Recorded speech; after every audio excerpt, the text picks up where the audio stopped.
The Selfish Path to Romance. Download Chapter 1 for free at drkenner.com. And now let's go to the phone and speak with Steve. You have a question about being asked to subsidize your grandchild's education? Yes, Dr. Karen, thank you for taking my call. I've been offering to subsidize his education.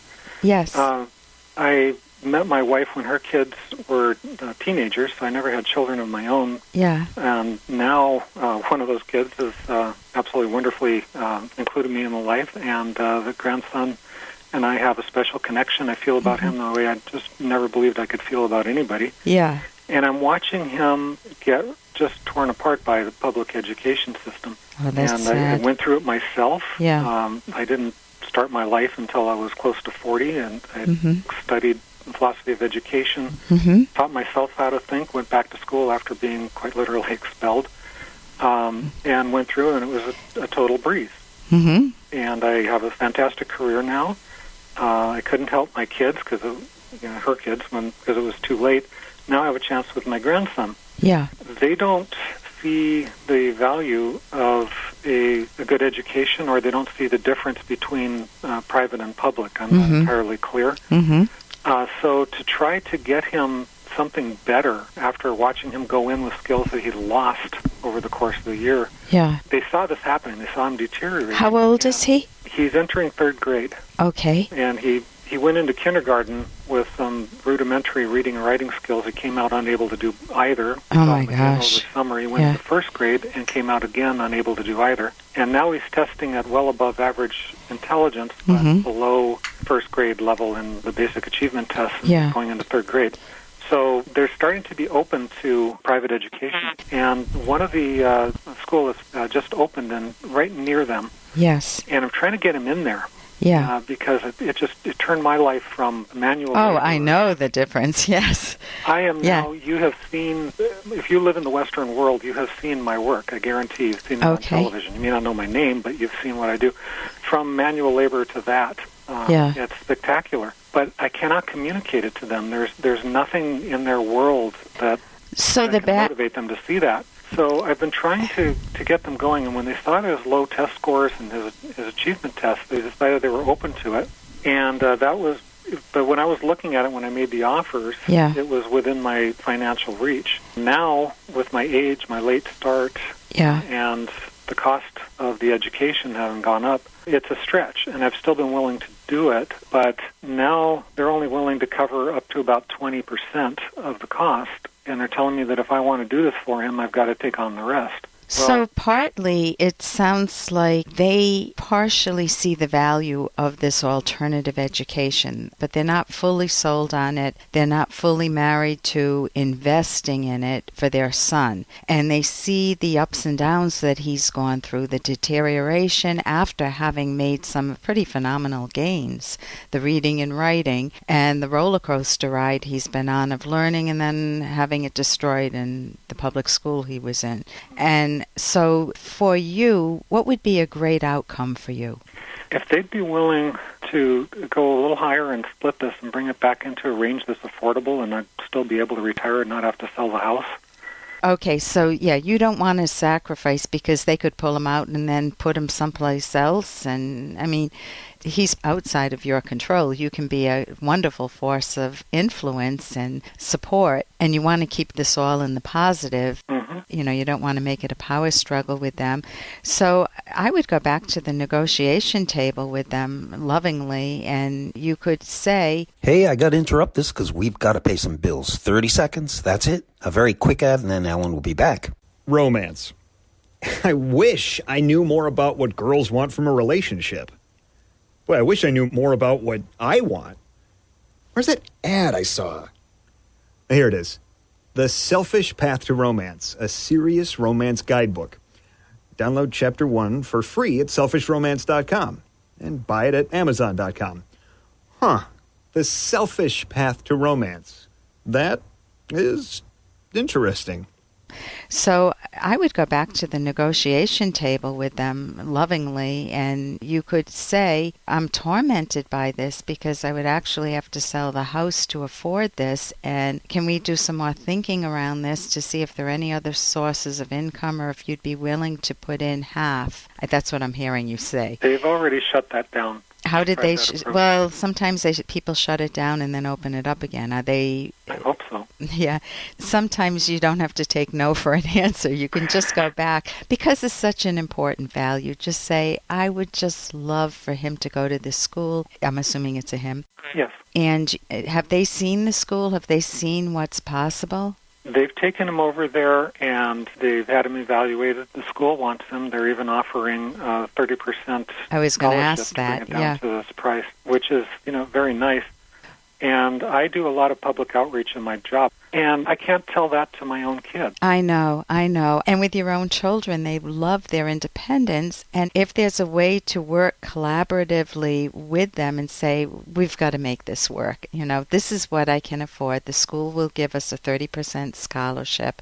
You can even talk to the school. The school, if they're just starting, they may be willing to give you even a bigger break, or maybe you could contribute if you do museum work. Maybe there's some way that you could contribute in a way that could be bartering with them a bit. Mm-hmm. Or writing and art, whatever your expertise is. If you could bring, I worked at my kids' school. I volunteered at their Montessori school when they were very young. Now I didn't get paid for it, but I did get paid in learning. But there could be a barter. I just think it's worth negotiating because the stakes are so great. And I think that if they can see the value and the contrast, what it contrasts with. I had kids in therapy, teenagers in therapy, who would hand me, they had to pay the copay, they would hand me the change and say, can you tell me what 17 cents is? And I'm thinking, oh my God, they're in high school and they're asking me to figure out their change? That's sick. Could you get an educational loan or just try it for a year? Have you thought of things like that? Could they get an educational loan? That's an interesting thought. That is one of the complications. Their income is about the same as mine. Yeah. They're in their 30s and I'm 60.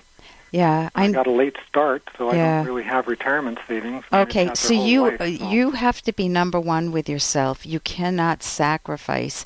I definitely go back to lovingly, supportively negotiating, getting them a little more information about the school or student, maybe some testimonials or something from parents who've been there, speaking to parents who have been through the system and loved it, because it really dramatically can change your life at that young age. Oh, it sure can. And then I'm going to be calling you after I see my daughter and asking you for some advice on how can I get her to go to these schools. So thank you so much for the call, and I wish you the best with this. Thank you for your help. Yeah, and never sacrifice your own happiness. You have to be number one priority with yourself. But I also hear keep that in mind. Thank you. Yeah, thank you so much, Steve. And here's a little more from Dr. Kenner. But you can't leave yet. Well, the doctor said it takes 48 hours to get that stuff out of your system. I wonder how long it takes to get someone you're stuck on out of your system. I know how you feel, Miss Kubelik. You think it's the end of the world, but it's not. I went through exactly the same thing myself. And I was mad about it. But I knew it was hopeless, and I decided to end it all. You know where I finally shot myself? Where? Here. In the knee? It was a year before I could bend the knee. But I got over the girl in 3 weeks. Still lives in Cincinnati. Has 4 kids and gained 20 pounds. Sends me a fruitcake every Christmas. And that's from the movie The Apartment. And it's very difficult if someone rejects you and you just have the hearts for them. How do you get over that quicker? That is not easy. First, you need to recognize that you lost a lot of value. You didn't connect with this person because they were a scoundrel. There was something in that person that you admired and loved and had the feeling that it would go on for a longer time than you thought. You're stuck on them. How do you get that out of your system? Well, you need to recognize that loss. You need to mourn the loss. The second thing is that you need to be very supportive of yourself, because you might have had a self-esteem injury. You might be thinking, I'm no good, I'm not smart enough, I'm not pretty enough, I'll never find anybody. These are all catastrophic thoughts that many of us have when someone jilts us or someone says, like a kid said to me when I was really young, he said, you're nice, Ellen, but blondes have more fun. I like Gail better. And what do you say?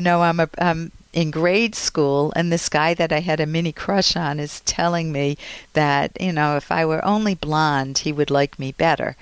How do you get over this is to be very good to yourself. If you hear yourself beating up on yourself, you need to re-examine that and treat yourself as if you're your own best friend and say, listen, I know I'm smart, I know I'm a nice person, and also remind yourself that if this person wasn't that into me, then it's really good that we're not together anymore, because it wouldn't work. I want someone who's into me, and I want someone that I'm stuck on. So there is a grieving period, and there is a getting on with your life, too. For more Dr. Kenner podcast, go to drkenner.com and please listen to this ad. Here's an excerpt from The Selfish Path to Romance by Dr. Ellen Kenner. What practical steps can you take to make sure that intimacy is a priority and not a duty? Start by always promoting strong emotional intimacy and visibility. Find ways to reduce fatigue. Discover the best ways to create a romantic mood. Set aside private time. Make sure you and your partner both experience pleasure so that intimacy will be something to look forward to. Share fantasies if both of you feel safe doing so. Of course, as you age, your body still needs to be able to cooperate. Some factors are more controllable. You cannot control your actual age, but you can have some influence on how well your body functions as you get older. Regular exercise, a healthy diet, stress reduction, and getting enough sleep are all important to your physical and emotional well-being. You can download Chapter 1 for free at drkenner.com, and you can buy the book at amazon.com.